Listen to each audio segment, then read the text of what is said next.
Today I'm showcasing this 20-foot flat bottom center console Harvey Dory. I've got this boat up for sale right now, but I thought I'd make this video to highlight a couple other features on the boat.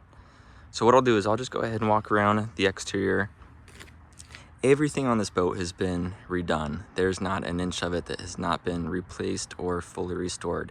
So everything, any hardware, everything, brand new. So what I'll do is I'll just go ahead and show the exterior of the boat, and then we'll jump on the inside, and that's where we'll really see some things that kind of set this boat apart. When I first got this boat, it came with only the boat itself. There was no motor, no trailer, and that's the way I'm selling it. No different than if you were to buy a new Farstad or Breaker Dory.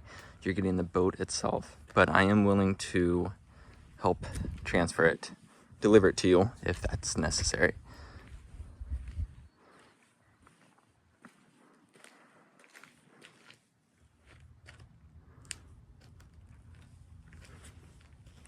I thought about rigging this boat up with motor, electronics, but I think that's kind of part of the fun too, as the potential buyers. You get to rig it up exactly the way you want. So let's go ahead and jump inside, and that's where we'll see some other features here. All right, so we're up in the bow here. First thing you'll notice are these stainless steel grab bars. I think if you're riding up here, you'll be thankful for that placement. One of the things I love is this black outline. It's a little detail, but I feel like it definitely accentuates the contrast there. Looking back towards the fish box, you'll notice the two big drain pipes. So any rainwater, or if you were to stuff the bow with wave in the surf, can wash back towards the deck. Another feature here is that the lip, this top lip here of most Harvey Dories, it's really thin. It's flimsy. I'll just be honest, it's flimsy.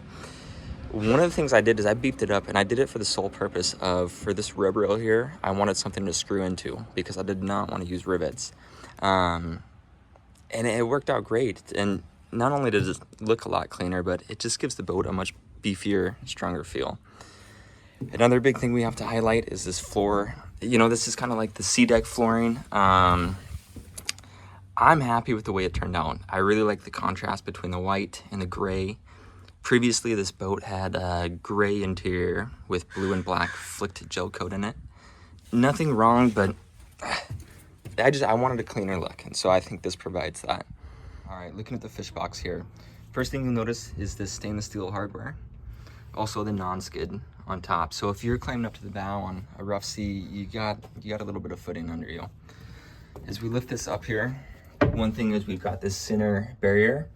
So the idea here is that one side is used or could be used for wet storage, the other side for dry storage. You can never have enough storage on a boat, especially on a 20-footer, so you got to be smart with it. I felt like this was the best way to do that. For the bulk of this boat's use, whether it be salmon, halibut, rockfish, crab, this is more than adequate to fit those needs. If you were to take this boat out tuna fishing, what I would do is I'd put either a kill bag up here or a half tote on the deck and use this as a bleed bucket. One of the things, you know, we talked about the drain pipe earlier, and this is where it exits on the aft deck. But I built this barrier over the top here. I just, you know, I imagined blood and fish cuts and getting behind the pipe, so I just wanted something clean that made it easier to clean, and that's what I came up with. On the starboard side, you're gonna see the same thing. The biggest difference here is that you've got those two pipes, and those pipes run along the back side of this wall here and then exit right through here, so that any wires or cables from the motor, transducer, bilge pump, whatever you want to add, it's nice and clean. You're not tripping over it. All right, so highlighting this console. The way this console was originally built is, imagine, let's see here, imagine that this angle just kept running up so that all your electronics and yourself were completely exposed to the elements. This console design, it's not unique to the Dory fleet. It's kind of learned Farstad-esque, but I think it's great. So what you've got is all the space you need for chart plotter, radios, whatever else you want to add. This dash here can be used for, you know, switches, any motor displays. Again, stainless steel hardware. And then this is where I would imagine placing your batteries, but you can do whatever you want. One thing that's going to need to be done when you install the motor is a hole needs to be cut in here so that that can run. Boom. All right, so another feature here are these tackle trays. So the way these Harveys are originally built is, imagine like a 5-inch, I'm almost going to call it a gutter because that's what it reminds me of. And it comes along the side here. There's no storage within. I just feel like it leaves something to be desired. So again, this is not unique to the Dory design, but I think it adds a lot of functionality to this boat. Not only do you have your space to work on top, but you get 3 big storage compartments inside. Also, you've got this nice well here. It kind of becomes a catch-all, but it's a great space to have. I did leave this open.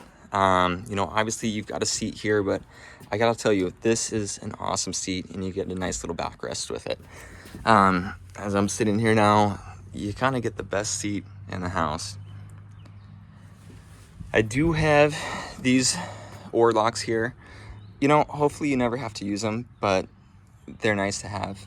And then also the crab davit, and then I've got a block here that goes with it. Behind the wall is all 2-part insulated foam, so Coast Guard standard. And then as we look back here, we've got our 24-gallon fuel tank. I built this nice rim around it, so when you're hitting the beach or taking a big wave, this isn't sliding all over the place. It's staying put. And then you've got your 2 drain plugs on either side there. All right, so what I'll do is I'll leave my email in the description. So if you guys have any further questions or want to come take a look at the boat, you're more than welcome to. And yeah, appreciate you guys watching. Thanks.